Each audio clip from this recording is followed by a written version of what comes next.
Enjoying the sunshine in LA, but also bringing you updates from E3. Here's Canada.com's tech editor, Patrick O'Rourke.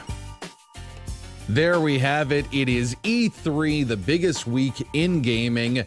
We are snug, warm, and safe in our beds in Canada, but while we are here, we're very fortunate to have someone doing the dirty work for us. Patrick O'Rourke, the tech editor, Canada.com. How you doing there, Patty? Not bad. How are you? I'm a lot less tired than you are. How's it been so far? It's been good. It's been a really long day. Started like at 6:30 this morning and just got home about an hour ago. But it's my first E3 actually attending the press conferences, so it's been an interesting experience. And we were just talking off mic that it might actually be a lot easier to not go to the press conferences if you want that information, right? Yeah, I definitely agree with that. I've covered like E3 for years remotely, particularly the press conferences, and it's so much easier when you're at home. You have your own internet connection that's not going to crap out halfway through the press conference, and then it's insanely easier compared to sitting in a convention center being crowded by a bunch of people that are always asking you to get up and move, and stuff like that. Always so fun in the world of gaming. But of course, there were four headlining conferences today. Started off with, of course, Microsoft. Andy Borkowski's here. Shaggy Dave is here as well. I forgot to introduce you. Well, okay. We gotta get to it, so I do apologize. The first conference, let's go through it a little bit. They opened up with Call of Duty. They showed a live demo. What did you think of that, Patty? I mean, every time a Call of Duty game gets announced and you see the teaser trailer at E3, I always tell myself that I'm not going to get excited about it. But it's hard not to because they do such a good job of putting the trailers together. And I think partially because this is next-gen only might be why it looks so good, because visually it was extremely impressive. Like, it's better than any Call of Duty that I've seen, and possibly any first-person shooter that I've seen in terms of trailers. But I don't know. I don't want to play just another Call of Duty, and I'm hoping that the sort of near future aspects of the game add enough to the gameplay to make it interesting again. But we'll have to see how that plays out. The first thing that kind of resonated with me is that it gave me just chills of Titanfall. It looks so much like that right away, except not nearly as visceral and not nearly as fast. What about you guys? What did you guys think? You go first, Patty.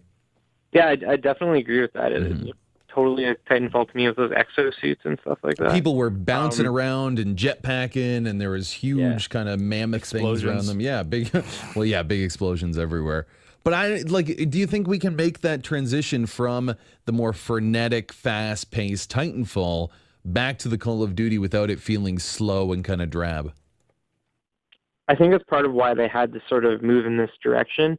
I know that in terms of development cycles, it doesn't really make sense, so perhaps it was just luck. But I think that's part of why the game is like this, is because people who maybe switched over to Titanfall won't want to go back to Call of Duty because it's slower and doesn't have the free running and jetpacks and whatnot. But I'm not really sure. But that was the first thing that we opened up this entire first day of E3 with, and then we went from there to the game that looks great from Left 4 Dead, the team on Evolve, Assassin's Creed Unity, which they had a very long trailer. You got a chance to see that. I was really blown away. They showed a lot of multiplayer fun in that one. What did you think? It got a huge response from like the crowd, as I'm sure you know, journalists. Some journalists tend to cheer at these press conferences, which is always interesting. But it looks really good. I think particularly the one thing that sort of stood out to me was the amount of like non-player characters on screen at once. Oh, it was amazing. There's that short segment where I don't know what the main character's name is, but he ran through that crowd of people. That was really impressive, and I think that's something that probably could only be done on next-gen consoles. And I just love, again, the art direction in all these games is always top-notch, but to be in France during that time period and just see like the beautiful roofs and everything like that just being completely destroyed by the peasantry. I don't know about you, but I was really, really blown away by that game. The multiplayer aspects, do you think that's something that will appeal to new gamers? Do you play Assassin's Creed and think, wow, I need my friends to play with me? Because I don't really feel that way when I'm playing the game. In general, I don't play a lot of multiplayer games anymore. I used to when I was younger. I just don't really have the time now. But I think when I think about it, I think the Assassin's Creed sort of like the gameplay formula is suited well to multiplayer, so it could work. But it's another one of those things where you have to get your hands on it before you can decide if it works or not. They do look like they are trying to innovate and not just make, their this year's Assassin's Creed. I love the art direction, and to see that many people, NPCs on the actual screen when I think there was the beginning rally, heard something like there was 5,000 individual people on screen and they were all doing something, really, really blew me away. Now, from that into Dragon Age, we got to see a more extended trailer. That is my game. Very, very excited for it. Anything they do is absolutely incredible. It's infallible to me. What did you think? It might just be me, but it could have been what the trailer followed. I don't know, but it didn't appeal to me as much as the other stuff that Microsoft showed. You're a demon. But yeah, that also could be partly because it's not my type of game, really. Oh, man. Unfortunate. Because we got a release date for it. We got to see more of the actual history. And again, all of the trailers that you did see or maybe haven't missed, you can all see at Game Sophistry on YouTube. Got those up immediately. Took a lot of work to get that. But yeah, that game for me was the one that really stuck around. And it was it's unfortunate because at least in the Microsoft press conference, that was couched in between Assassin's Creed and a very extended Sunset Overdrive game and a big demo there. Wow, does that look interesting? Do you think they can reach that kind of fun, light tone that they're going for, being that sort of anti-shooter without seeming, the issue of being too ironic, that they actually fall into that camp of being like pedantic and meta, which I despise. What do you think about that one? I think the trailer sort of captured that in a pretty good way. But just like a lot of things, it's going to depend on how the game actually plays. But what Sunset Overdrive sort of reminded me of, I don't know if you've played it, on the Dreamcast Jet Grind Radio. Jet Grind Radio! Yeah. It reminded me a lot of that, both in terms of art direction and color, and even how the game played, where it had that sort of grinding mechanic. So yeah, that's something I'm definitely looking forward to. I think it's cool to see a game in the industry right now. We see a lot of like gritty, dark first-person shooters with super dark narratives. It's nice to see something that's a little lighthearted and goes in a different direction. Is it possible, though, this is my only fear of that, is they go to that well so much that it almost gets like a little played, like we know the joke sort of thing. That's the one thing I'm a little bit worried about. What do you think? I think that could definitely happen. I mean, it worked in that trailer that was shown off at E3. But whether you can play that out for an entire 25-hour experience, who knows? But again, Insomniac, they know what they're doing. And then after that, a little bit of Fable action, Legends. I didn't really care about that. I imagine you didn't either. Yeah, I'm not a big fan of the Fable series. See, I love Fable. I love Fable, but I did they had something to do with making new sorts of, you could be the villain and change the gameplay.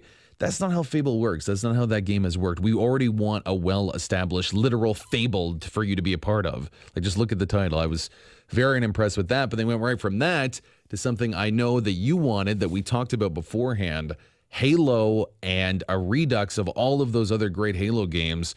Talk a little bit about that. What exactly happened?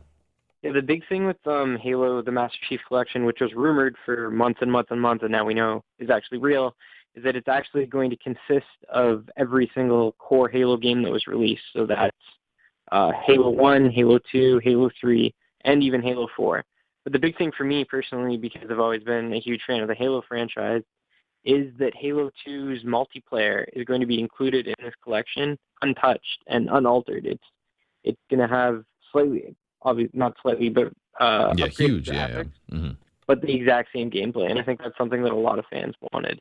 And it's great to see that Microsoft is sort of listening to those demands for a change. And they said instantly, too, that you would get have the option to earn, rather, 4,000 gamer score right away. So they're bringing all that stuff with it for us, achievement whores that want that sort of thing. And it only costs $60. They're not going to make you spend $200 on it, which I think is unbelievable. I totally expected it to be way more than that. So I was surprised when they announced that. And I believe so again, a big thing too, and they kind of teased a little bit about a bunch of Halo things, something to do with Ridley Scott helping out. They talked about Halo for a little while, but I love that they kind of couched that and went into a big Witcher demo. Got to see that. Very, very excited for that game. I know you, how were you feeling about this? Did you have some anticipation for it beforehand? I'm kind of excited to see it because it's one of those games that's one of the first next gen, built from the ground up for next gen systems. So I think it'll be cool to sort of see how they take advantage of the extra power in the Xbox One and the PS4. But I don't have much experience with the Witcher series, to be honest. I've seen trailers, I've watched friends play it, but I've never actually played one myself. See, I've logged in hundreds of hours of this game, and it is kind of the anti-RPG again. It takes these gritty, dark tones and plays them in this Eastern European sort of style, which is true to the actual core canon, because it is a written series out of Poland. So it is ridiculously low fantasy stuff, and there's some really interesting, nuances there. But when I was at E3 last year, we essentially saw almost the exact same thing. So once you do get a chance to play, or if you do get a chance to see it and play or do whatever it is with it, maybe you can tell us more. But basically from what they saw, what they showed in the actual conference to what they had behind closed doors last year, haven't seen much of an increase. So I'm a little worried about that. And then, of course, they finished off with Crackdown, a big fan of that game a long time ago. And I believe a building exploded for them to blow up into a bad guy, something like that, right? Yeah, I think that's how it played out. I'm looking forward to that one because I think that's one of the most underrated Xbox 360 games. Because a lot of people just bought it to get into the Halo 3 beta way back when that was going on. Yeah. But it actually turned out to be a really good game. So it's good to see Microsoft sort of going back to a title that a lot of fans were excited about at one time. One of my favorites. I remember it was the first sort of game in recent and maybe even past memory that allowed your character to actually have physical changes depending on how you advanced. So if you got all those strength orbs, all of a sudden you're this huge, like, brooding beast sort of thing. And I love that. I remember thinking, wow, this game is actually changing based on my choices. And it's kind of, this underrated gem. So very, very happy about this. How did you feel overall about the Microsoft showing? I know it's several hours now, and it's hard not to look back in comparison to the others, but just as a standalone sort of conference, how would you rate it? I think it was good. It was nice to see them sort of shift directions from last year and focus on games rather than apps and video apps and Kinect and things like that, and just focus on sort of what built the Xbox brand, the core, I guess, hardcore gamer, and things that they would be mainly interested in. And I think they showed off a lot of titles, maybe not a ton of exclusives, but a lot of games that people will get excited for. Yeah, they had a lot of games that everyone, or at least a few games that I think everyone would buy. Like the Halos, the big titles like that. And there wasn't, again, a lot of exclusives, but I did love that they went from game to game to game. And I think a lot of the other conferences didn't have that opportunity. Now, I know you, because you're traveling around, missed out on EA's conference. Yeah, I didn't end up making it. Didn't get a chance to do that. Some timing. Yeah, because he instead had to schlep about with some Microsoft Elite. Ideally, we'll hear about that later. But for the EA conference, basically a little overview, a lot of Battlefront. They opened up with a little sneak peek of Battlefront, which is essentially just an homage to Star Wars and how great it is. And then from there, we went right into a big stage demo, Dragon Age. As a big Dragon Age fan, I can attest, cannot wait for it. I was incredibly impressed. They showed the stationary camera and how that worked. Amazing. And then we saw a little bit of Mass Effect 4. Now I'm going to play for you guys just a little bit of the beautiful audio and the voices of these great people that made it happen. Just give me 1 second. Great stories are timeless and they'll last forever. So at BioWare, we try to make that the heart of what we're doing. You really bond with these characters, you remember them, you remember the story long after you've played it. This isn't just a story that I want to tell, it's a story that is to be discovered. It's interactive narrative. As we start designing the next Mass Effect game, we start by asking fans what they want, what Mass Effect means to them. One of the things that fans have told us most about what they want in the next Mass Effect game is to go somewhere new and to move forward. New places, new characters, new people to fall in love with. We're taking you to a whole new region of space. This world is so vast that you can just kind of continue on to the horizon. There's more and more experience for the player to enjoy. Pick a planet, a across the other side of the galaxy and fly there and see what you'll discover. Imagine what we can do now with the power of new consoles and amazing software. It all looks fantastic. We've never seen these characters this real before. We think fans of the series are going to be surprised at just how far we're going.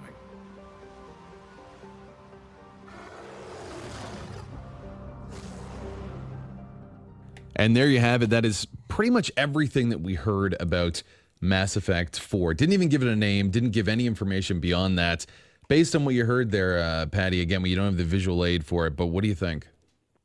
It sounds cool. I mean, Mass Effect series is one of my favorite games on last-gen consoles, and I'm looking forward to seeing what BioWare does on next-gen systems, but I wish we saw some gameplay. You'd think they'd, in terms of development, you think that BioWare would be farther enough along now to show something like that off, but I guess they're not ready. Yeah, and then beyond that, they just teased a new IP, but they just literally said, we're making a new IP. That's it. So that's some classic BioWare for you. And then from right there is a lot of games that I don't think we care about. A lot of UFC, a lot of wrestling games, a lot of FIFA games. Hey. Not wrestling games, sorry, NHL games. Hey, I know, even worse. I know, that's why. Okay. I did a second step there. I don't care about the soccer stuff, though. Oh, well, they had Idris Elba doing the voiceover. I don't know who that is. Oh, yeah, Charles Minor from The Office, yeah. Wow. Did they actually talk about the new NHL during the press conference? I heard they did, yeah. There's but it's just mention a of it. lot of fancy, shiny helmets, and that's it. Okay. It's still the same gameplay. There's maybe more fighting involved, something like that. Yeah, nothing. It's stuff that's when I went to the bathroom, so to speak. Not so to speak. That's exactly what happened. Also, they showed off the new Mirror's Edge a little bit. Not really a fan of the other one, but this one, again, it shows that they are trying to make some advancements. They are trying to make some changes, but they finished off with a lot of Battlefield Hardline. This game looks incredibly impressive. I'm not a big shooter fan, but it looks like they've taken this core sort of simple idea of shooter gameplay and advanced on it and made it something that's accessible, that seems fun and quick and really clear, really, really clear. You get to see the destruction. You get to be a part in this huge, huge battlefield. And just that dynamic of the cops and robbers that have a bit of a narrative fling to it. Yeah, it's so basic. It works for me so much. From what we saw at E3 so far, that resonated with me far more than any other first-person shooter. Or more military first-person shooter. Yeah, well, there's only that and... Well, no, there's other... And Destiny and Far Cry 4, those are first-person shooters. So that's what I'm saying. If you want to do with not the military really competitive. stuff. I know, like, multiplayer-wise, but not... Okay. I see where you're coming from. What do you think, Patty? I didn't see the trailer, so I don't really know much about it. I know it was rumored for a really long time, and so I guess it's kind of cool to see that rumor was true. But I'm not really a big fan of either Battlefield or Call of Duty. But I've always sort of leaned, I guess, towards Battlefield just because I found the campaigns to be more entertaining. Was there any information about the campaign, or did they just show up multiplayer? It was all strictly multiplayer, yeah. Awesome. And then they had like people playing on the rooftop of a building. It was insane. Yeah, they did. And then they said, okay, now everyone else gets to play. And they opened like the trap doors, and you were able to play at the actual event. And that's how they ended it. And the best part was they go, oh, well, exclusive to PS4, and I think they said PC users, you can go download the beta now, and it's only for a limited time. And then within like 5 minutes of them saying that, I see on Twitter, because I follow Battlefield on Twitter, we're experiencing problems with downloading the beta. So immediately right away, they started this press idea, and the world exploded. But overall, again, it's not fair, I think, from me, because I have such a bias for anything BioWare, and they gave me my Dragon Age injection. They gave me my Mass Effect 4, or just a little taste, a little martini olive. Just a taste, brother. Yeah, that's all I needed, and it put me on the straight and narrow. I cannot wait for either of those games. So I, of course, was very, very impressed by this. The E3 Ubisoft presentation, Patty, take us through it. What really stood out for you? For me, I guess the big title was Far Cry 4. It was cool to actually see gameplay after just seeing the controversy over the box art and sort of seeing what the game's all about. And I guess the coolest part of the trailer was when an elephant destroyed a car. Yeah, they showed this amazing sequence of, you actually getting behind the wheel of, what was it, this sort of small little helicopter? What do we want to call it? Yeah, a hopper kind of of like sorts. A helicopter. Yeah. Yeah. like a homemade helicopter is, I think, the best way to describe Homemade, it. Yeah. okay. And you were killing in this destroyed village, and elephants and pachyderms were blowing up cars. Sounds awesome. Pretty exciting. But I really loved that we were introduced a little bit to our antagonist. What is he all about? Let's hear a little bit from him. Got out of control. I hate when things get out of control.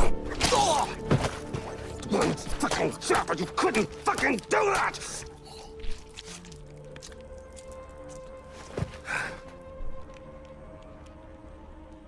And I got blood on my fucking shoes.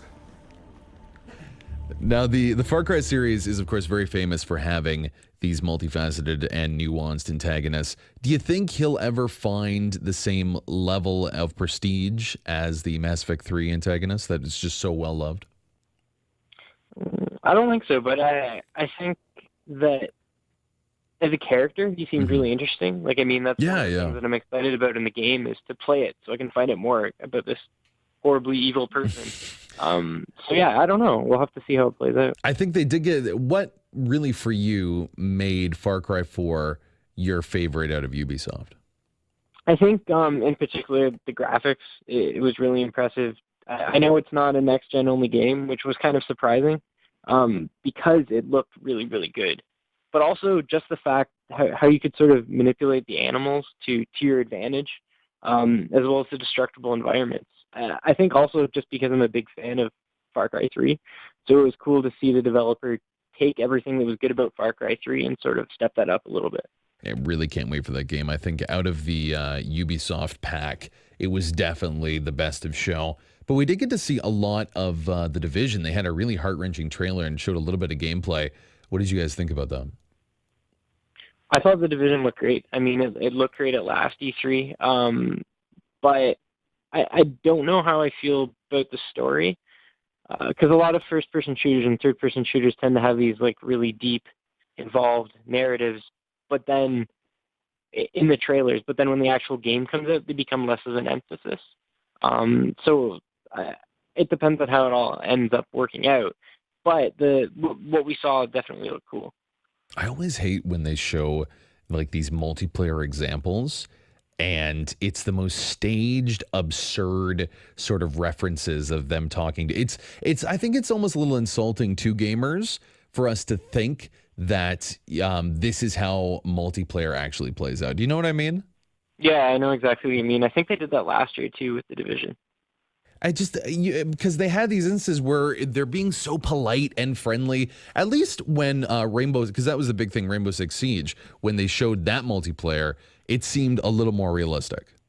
Yeah, I really liked Rainbow Six Siege. I'm not really into multiplayer shooters anymore, but it seems like a really cool idea, especially the fact that basically the entire environment is destructible. Like in the gameplay demo / trailer, the person assaulting was trying to sort of breach a room, and instead of going like full frontal through a door, they actually went upstairs and then blew a hole in the roof and dropped in that way. So I think that's kind of cool. But with that game, I want to know what makes it different than every other first-person shooter out right now. I think I need to see more of what it is, because just from what I saw in the trailer, although it looked really cool, it doesn't seem that different than any other first-person shooter, and Ubisoft is sort of touting it as this new kind of multiplayer shooter, and I don't know if it really is that.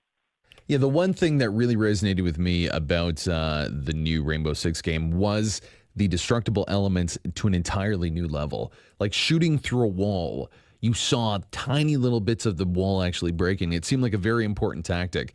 And visually, to have that happen in a game, it seemed more realistic to me. That was almost a little off-putting for them to be having this huge firefight in this person's home. And also, the animations for this NPC hostage that you had to pull around was, again, so realistic and so jarring that, I don't know, a little bit of uncanny valley instances there for me. Because usually when I'm used to throwing hostages around, they're kind of lifeless and didn't have much, to their personalities. Am I talking out my ass here, or am I making a little bit of sense? You always talk out your ass, doesn't it? All right, let's let Patrick answer. I sort of felt that a bit. I mean, but I think that might have just came from the fact that the animation looks so much better. But I guess that's something that the next generation is going to be battling with, is the uncanny valley. But the one thing that I'm concerned about with Siege is it's so multiplayer focused. Is there going to be a single player campaign? We don't know. They haven't said anything about it yet. But also, since it's so multiplayer focused, what if you have someone on your team who doesn't want to work with you or work with the rest of the team? How is Ubisoft going to deal with that? Because it's so tactical. Like, if you have one person that's just like screwing off in a corner, not playing the game properly, that's jumping up and down in a corner. Yeah. Because it does, again, another example of when games are presented on stage and they show the multiplayer unrealistically, it doesn't fan out. I was actually a little surprised by the kinetic workout game Shape Up. What did you think about that? I think it's a cool idea. I don't think it's for me, obviously. I don't think I'd play it. But I know when they first brought it on stage, I was like, oh no, not again. It's another Ubisoft casual title. And they sort of won me over. Like, it's a cool idea. I don't think I'm going to buy it. I don't think I'm going to play it. But I think it's new, and I think it's a new way to approach that idea of a fitness video game. So it was refreshing to see that. Yeah, I think it's kind of brilliant almost of what they tried to do. Like, they adopted an almost 8-bit. It reminded me of Scott Pilgrim and the World, whatever that movie was. Like that kind of style of that weird 8-bit sort of montage while you did exercises, Dave. And as these two people were doing push-ups, the more they did, the images that were the animations on their back got bigger and bigger until eventually there's like a whale on the guy's back. Wow. And he was piano key like dancing against himself, and it looked really funny, and it was really charming, and I don't know, it kind of won me over. I was really impressed, and a lot, like, in terms of the sentiment from the crowd, how did they feel a little bit? Yeah, I think it's cool. I don't know how well it's going to end up doing. Because I think people that want to play those fitness games want to play a straight fitness game. They don't need it sort of gamified. But if it manages to reach that sort of core gamer audience that maybe has a casual interest in fitness games, it could work out. So overall, what did you think of the Ubisoft's performance? I thought it was impressive. They had a good balance of sort of core, hardcore focused games and the casual stuff that Ubisoft is sometimes sort of remanded for by hardcore gamers. But they had interesting stuff, like Rainbow Six Siege looks great depending how the multiplayer works, and if there is a single player campaign, and The Division looks great, although I just want to play the game. It seems like we're waiting forever for it. It does. Even like The Division, The Crew, like these games, this is all last year. This reminds me of their conference last year a little bit. Yeah, that was my big complaint, is a lot of stuff other than Far Cry 4 is too far away for me to sort of care that much about it. So other than Far Cry 4, there's nothing that's immediate that's coming out soon. Yeah, for me, I think they did a good job. A lot of the titles there were interesting. And because there's so much more just a publisher, they can go from game to game to game, and we don't need to listen to them explain, like the cool little apps and new innovations that they're bringing. Now, from there, a segue into E3 Sony presentation.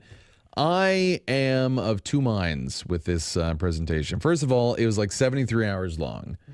And so long.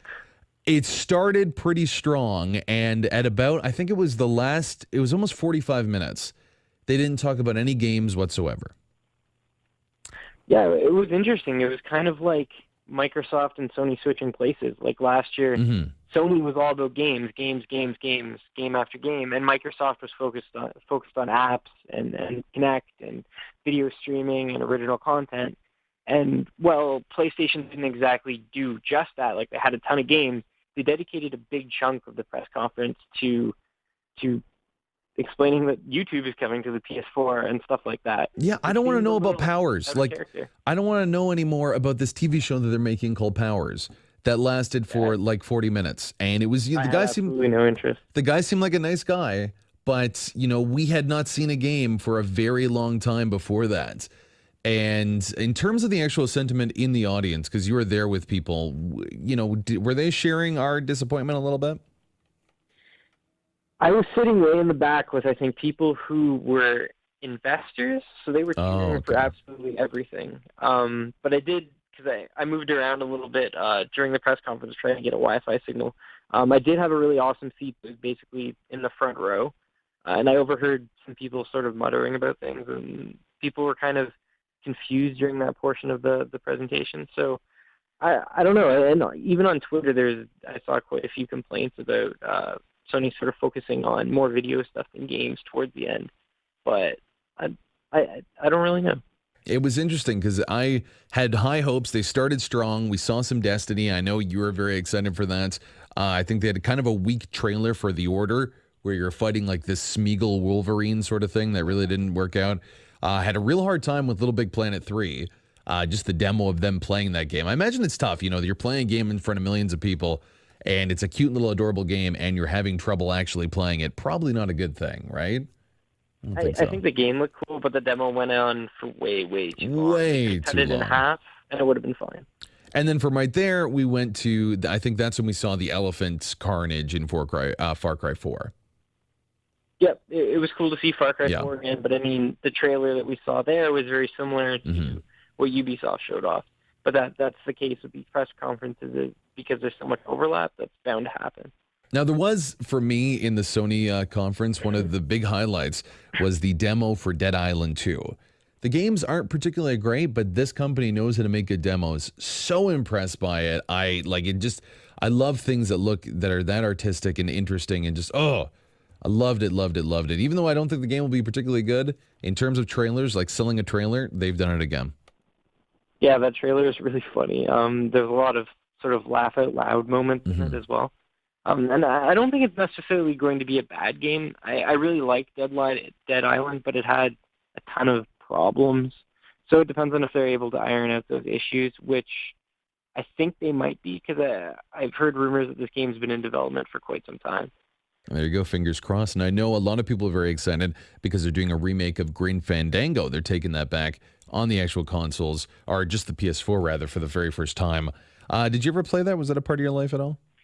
I've never played Grim Fandango, but I've played a lot of Tim Schafer's other. A lot of Monkey Island in your life? Like the Monkey Island series, and I think he was involved with Day of the Tentacle as well. Okay. But I've never played Grim Fandango, so I'm actually excited about this one because this is my opportunity to actually play it now. So yeah, it's a game that's cool. Like, if you want to get it right now, you kind of have to download it illegally. Like, you can't really even buy it anywhere. That was the big joke with the letter from the fake little girl asking Schafer to bring the game legally to consoles so she wouldn't have to pirate it. And now they're doing it. And of course, Suda51, I love everything he does. Very strange trailer for a game called Let It Die that kind of looked like it was live action, real, and there was just murder happening on screen, like in the vein of Hostel and Saw. And then from there, you went to like the really uplifting and beautiful, I think it's called No Man's Sky. Yeah, No Man's Sky by Hello Games. It definitely looked cool. But it's funny that they had that kind of juxtaposition of Suda's dark, ridiculous murder fest to this floating, red, beautiful soup of a game that everyone was freaking out about. What do you think about No Man's Sky? I think it looks really cool, but the thing that concerns me is it's being made by an indie developer. I don't know how many people are on their team, but I know it's really small. And that game seems like a huge undertaking. Like, it's this massive procedurally generated universe. And it doesn't just include one world. It includes, like, multiple planets and spaceships and all this stuff going on. And I kind of wonder if they're going to be able to pull it off. Like, if they've sort of bit off more than they can chew with the game. So I'm hoping that it works. And we've also, I could be wrong, but I don't think anyone's gone hands-on with it. And it's been in development for a while now. Yeah. And it is the one thing that kind of bothered me from looking on Twitter and seeing what these people are doing is that most of the journalists there is that unfortunate pretension associated with this, getting upset that the general public isn't just fawning over No Man's Sky. Like, it looks interesting, but it's by no means my most excited instance in the E3 evening. Like, it looks great, and there's so many people that highly acclaimed journalists who've been doing this for a while that seem to think that the plebeian masses can't really appreciate this, and it pissed me off a lot. And I'm glad to see that you're not of that camp and can realize No Man's Sky may look endearing, but it's not, it's not a new Batman, it's not another Far Cry 4. There's different tenets here, and it's okay that some games are multi-million-dollar productions, and they still are good games. Like, am I again talking out my ass, or is there some sense to what I'm spewing? No, that's sort of always been my opinion. I sort of get Twitter shamed for a lot for covering mostly mainstream games, because that's what I'm into and that's what I like to play. Even though there's all these cool indie projects out there that I should be writing about and paying attention to. But I think they both have their place in the industry. I mean, AAA games are great. There's certain types of experiences that you can create with a ton of money and millions of dollars. And that's what a AAA game is. And they're a lot of fun most of the time. But then indie games also have a place because they're not as controlled. It sort of gives the developers more freedom with the smaller teams that they have and the lower budgets and less finances at stake, so to speak. And I think they both have their place in the industry. And like you were saying, I don't like that you sort of have to pick one side or the other side. I think they both have a place, and they both are fun, and they're both games. So why can't we be happy that there's all kinds of cool experiences out there? Why can't we all just get along? Exactly. And I do kind of feel like there is this higher elite within the industry that believe it's sort of uncouth to not enjoy and adore and fawn over a game like No Man's Sky, as opposed to like something like the new Arkham title that we saw at the end of this conference. So I'm glad to see you're of that camp. If you disagree, of course, send us your tweets. Tell us why you're wrong. And that kind of sent the entire sentiment for the rest of the show. They showed a lot of indie, a lot of talk about YouTube, about, TV at that point. Lost, I think, a lot of the audience. They then tried to bring them back with the new Kojima game, Phantom Pain, and, of course, Uncharted. What do you think about those two titles? I've never been that into the Metal Gear Solid series, particularly because a lot of people like it because of the plot, and they're so immersed in the various things that go on in the Metal Gear story.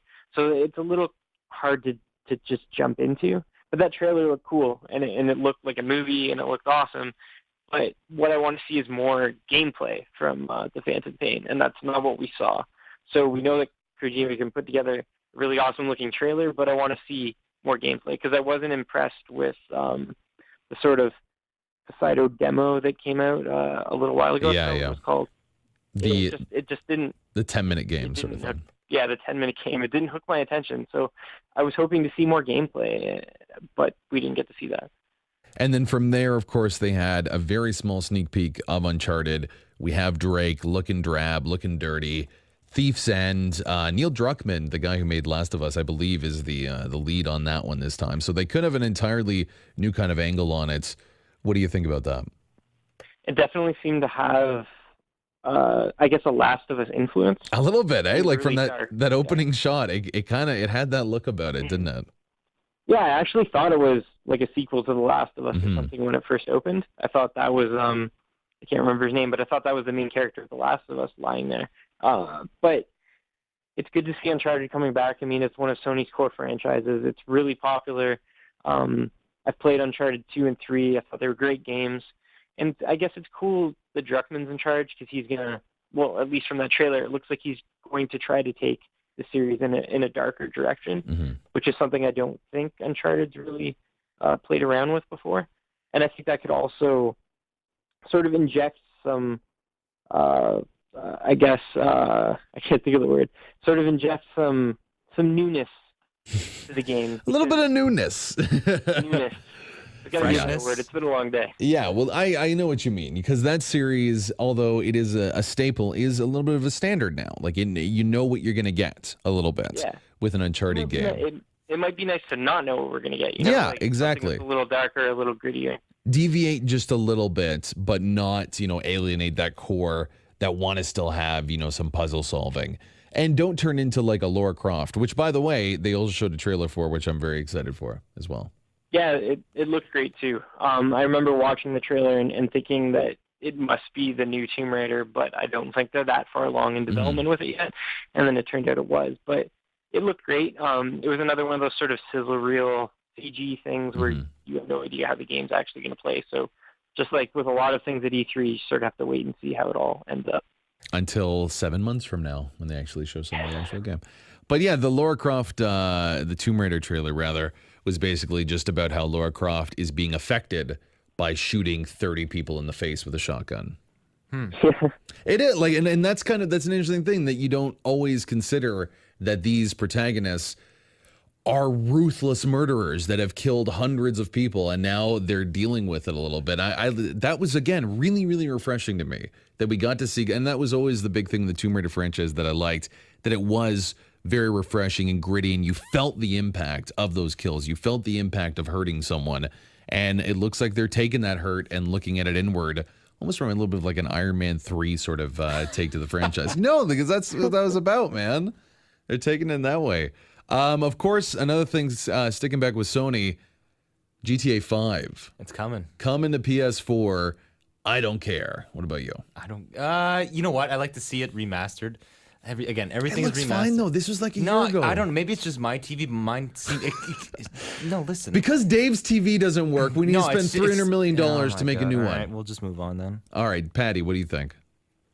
I mean, it'll be nice to see it with better graphics and whatnot, but I don't think it needed to happen. But we all knew it was going to happen because Rockstar likes to make money, and all they have to do is up-res a few textures and release the game on next-gen systems.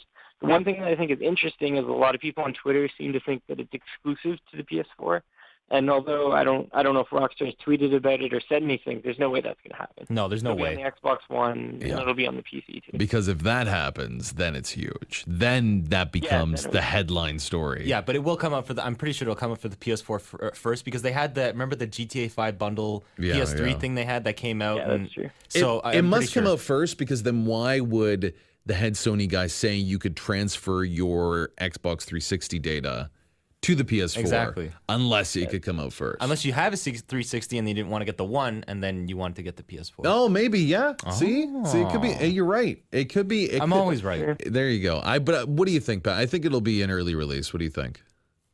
I think it's definitely going to be an early release exclusive. Or else, why would they even talk about it? I'd say fall. Like they said, it's going to be sometime in fall that they're getting there, and ideally there'll be a DLC to come with that. I know that this is probably your favorite, Mr. Shaggy Davidson. Yeah. We got to see a little bit of The Dark Knight. Bam, bam, bam. Amazing. What do you guys think? Let's hold on. Dave is chomping at the bit. Patrick O'Rourke, what did you think? I thought it looked cool, but I don't know much about that series. I mean, there's a lot of... Oh, you should have seen Dave's face. He just started crying. He can't even... Give me a Kleenex. Oh man. So really, you weren't a big fan of the other ones? I played, what was the remake? There's a remake of one of them on the Wii U. That's the only one I played. Oh, the Arkham City Armored Edition. Yeah, that's the only one I played. The worst one. Yeah, no, it's like Blackgate. It's like the DS one. No. I mean, it was okay. It just, for some reason, it's one of those AAA titles that have never... Maybe there's other games out at the time. I just always ended up skipping over them. Well, in this one, Dave, take us through. What do we get to see in this trailer? Yeah, well, I watched it twice within like 30 seconds. And the trailer's 2 minutes, so that's pretty impressive. 5, actually. And yeah, you start off, it shows Batman. It's a gameplay trailer, actually. And Batman's, he's just standing there, puts on the suit, and you hear Oracle saying Penguin's doing something. I don't know, whatever he does. But... He gets out of the building and he dives off like the tallest building in the world, and he just dives down, and it's so fast, it's ridiculous. And then he automatically lands and he just beats up some people like he normally does. Yeah. And then he's flying, and then he randomly has the Batmobile appear, jumps in the Batmobile, starts driving, kills everybody, and doesn't obey any traffic laws. Nothing. Well, he's Batman, doesn't matter, right? He can't. And then he just ejects. Out of it's like he hit the ejector seat at James Bond or something, because he just goes flying straight into the air and just starts gliding, and then he goes into the Penguin's lair, I guess we'll call that, and he beat up Nolan North a little bit. Yeah, but it was unreal. And then it starts cutting out. It was very weird. It was like, what the hell's going on with this trailer? And then Scarecrow appears. And it scared me. So there you go. You don't have to see the trailer thanks to Dave's analysis there. It was riveting. Really riveting, Dave. Oh, absolutely. No, I'm talking about your analysis. Oh. Well, thank you. I'm being serious. I know my face doesn't look like it, but my eyes say I'm terrible. serious. Okay. But no, I was really impressed with it. I love those games. They always do it well.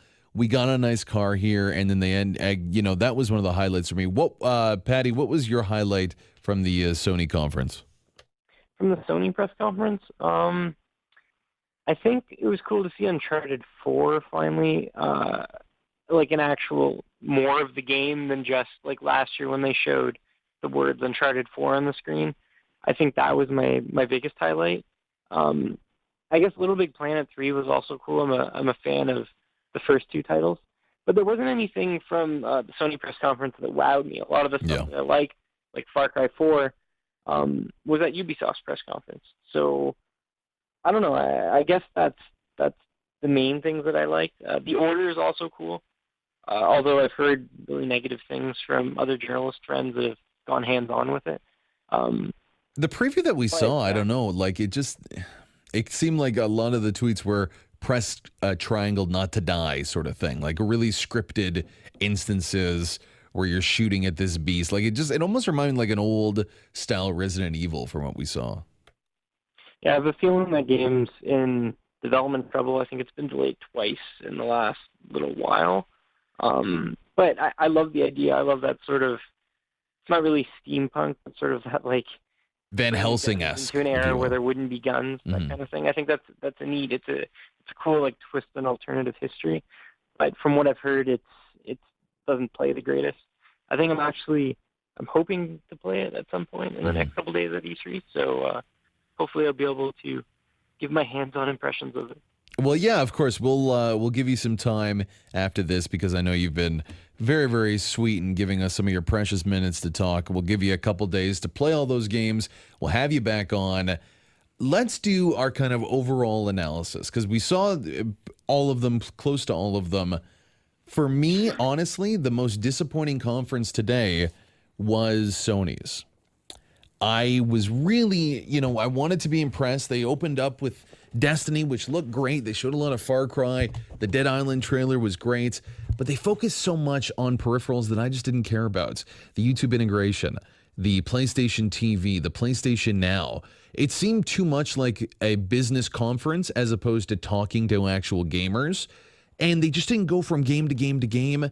They really lost me. And for me, it probably was, and it's a little unfair because I'm so partial to it, but EA's, because they had Dragon Age and just a slip of the nip of Mass Effect 4, that was enough to titillate me to forget about anything else that happened. Not the most unbiased opinion, but for me, that's what stood out. I think Microsoft did an excellent job. I think they did a better job than Sony did, absolutely. And Ubisoft was also very strong. If EA was separate, if those games weren't in the EA lineup, if they didn't have the Dragon Age or the Mass Effect, it would be dismal right at the bottom. But if I had to put them, what do we have? 1, 2, 3, 4. If I had to label them, I'll start with number 1. I'm going to go Microsoft. Number 2 is going to be EA, I think, for me. EA and Ubisoft, we'll tie those up because I enjoyed them a lot. The only clear loser for me in this was Sony. Very unimpressed in terms of the other real competitors that were there. And I think in these next few days, they really got to step up their game. That's me talking for a little bit. Patrick O'Rourke, you were actually there. Your opinion matters a little bit more. What do you think? I think my number 1 would be Microsoft just because I'm a big fan of Halo. I like the fact that they showed a bit of Halo 5 Guardians. That was cool to see the game in action. I don't know if it was actual gameplay, though. I haven't been able to figure that out yet. But the Master Chief Collection also sounds cool. And I love the fact that they're bringing back Halo 2 multiplayer in its unaltered pure form, which is something that I and a lot of other people that grew up playing the game wanted. And then moving on from that, I guess my second would probably be Ubisoft. I liked most of the games they showed off. I was a big fan of the new Assassin's Creed Unity. I'm hoping that it'll get me back interested in the franchise again, just sort of like Black Flag did. It seems to have enough of that next-gen sheen to it, sort of. And Far Cry 4, another big one that I'm looking forward to because I think Far Cry 3 came out in 2012. Anyways, it was my game of the year back in 2012. So I'm definitely looking forward to that. And also the Division was great. It was cool to see the game in action again, although it's far off, but it still looked great. And then I guess my third would be Sony, mainly because, like you said, it didn't feel like they were sort of talking to gamers, although they kept saying that we're listening to our audience and things like that, and that was a big emphasis over the course of the press conference. Parts of it were really slow, like towards the end when they talked about apps and dedicated like a whole 5 minutes to announcing that YouTube was coming to the PS4. Like, who cares? And then that whole thing with the original content that they're bringing out. There's just a lot of things that I didn't care about, but that's not to say that there wasn't games that looked really good for the PS4 that I'm not excited for. Like Little Big Planet 3 looked great. Even the DLC that they talked about for Second Son was cool with that. I think it was focused on that character Fetch, which was one of the more interesting supporting characters in Second Son, so it'll be cool to see sort of her story fleshed out a bit. And like I said before, the Order looked great, but it's the kind of game that has a lot of negative press behind it right now, so it's something I'll have to play first. So there were games at Sony's press conference. It's just, like you said, it didn't seem sort of focused and pointed at gamers. It seemed more like a business press conference, that sort of thing. Which is unfortunate, too. They brought out, like, this Luca Brasi guy, this big, boisterous man to come in, and it was a great communicator, but I felt like I was an investor, and I was trying to see if the PS4 would be a great economic investment. That's not what I want from E3. I want to be blown out of my seat because you've shown me gameplay for a game that I haven't seen before. I want to be, like, literally wishing I was there because I want to play these games. Of the games that they showed in the Sony press conference, I don't think we're going to be playing a lot of them for any time soon, you know? A lot of it was stuff that's going to be very far from now. Is Far Cry 4 playable, do you know, in the next few days there? I don't know for sure, but I think it is, because it comes out, I'd have to look it up for specific. Later this year, though. It comes out before the end of the year, so I would assume it's going to be playable. And I think that's part of why, right now, at least from what I've seen, it's my favorite game of the show, simply because it's a new big-budget game that's actually playable. Like, a lot of the stuff we saw today are things that aren't coming out until 2015, and who knows when in 2015 it could be, like, at the end. So, yeah, I'm not entirely sure, but I think it is playable. Alrighty. Well, again, thank you so much for taking the time. If we were there, what would we experience sort of things? Something, because this is your first time, you've been covering this event for a while. What is perhaps in your first day the most surprising thing that you've learned from being at this event? How unorganized they are. Really? I wouldn't say that's the case for every press conference. Actually, no, I guess it was. When you get to the venue, you never know what's going on. There's people standing around telling you to go to one gate. You get there, they tell you to go to another gate. You don't even know what gate to go to. You don't know what entrance to go to. I think that was the biggest thing that I was surprised about. I knew they would be a little chaotic, but I expected them to be slightly more organized than they actually were. Like, I got the Ubisoft press conference, and I was there pretty early, like an hour and a half or so, and someone came over and scanned my little QR code that I had printed out and put a stamp on my hand and told me to go to this one entrance. I went there. Then that person told me to go to another entrance, and that person told me to go to another entrance, and it was this huge sort of chain of people. Pandemonium. I finally got in, but it was just really unorganized. So there you go, guys. I know you may be envious that you're not there at E3, but you heard it from the horse's mouth. It's much better just to watch them from the comfort of your computer and say some funny and punny little quips on Twitter. A big thanks to Patrick O'Rourke, the tech editor, Canada.com. You're covering all the stuff we just talked about over on Canada.com the next few days, right? Yep, there should be stuff going up on Canada.com. I'm actually going to be writing late into the night tonight, so I should have a lot of good stuff coming up over the next couple days. So there you go. If you are listening to this online at 640toronto.com, we'll have extended links so you can see a little more, if you want to read it, because there is a great thing to listen to us chat about it, but if you just want to get the info, you want to get the bare bones, and to see a little bit more of Patrick's writing, not just hear his beautiful siren voice, you can check that out. The links will be available there. We'll have you back on the show in the next few days, right? Yep, I will definitely be able to do that at some point. Excellent. Well, make sure that you're there. Big thanks again. I'm Andy Borkowski. This is VGS Talk Radio AM 640 with our first day E3 updates. Big thanks again to Patrick O'Rourke. Producer Shaggy Dave, big thank you. You're welcome. And we'll see you soon.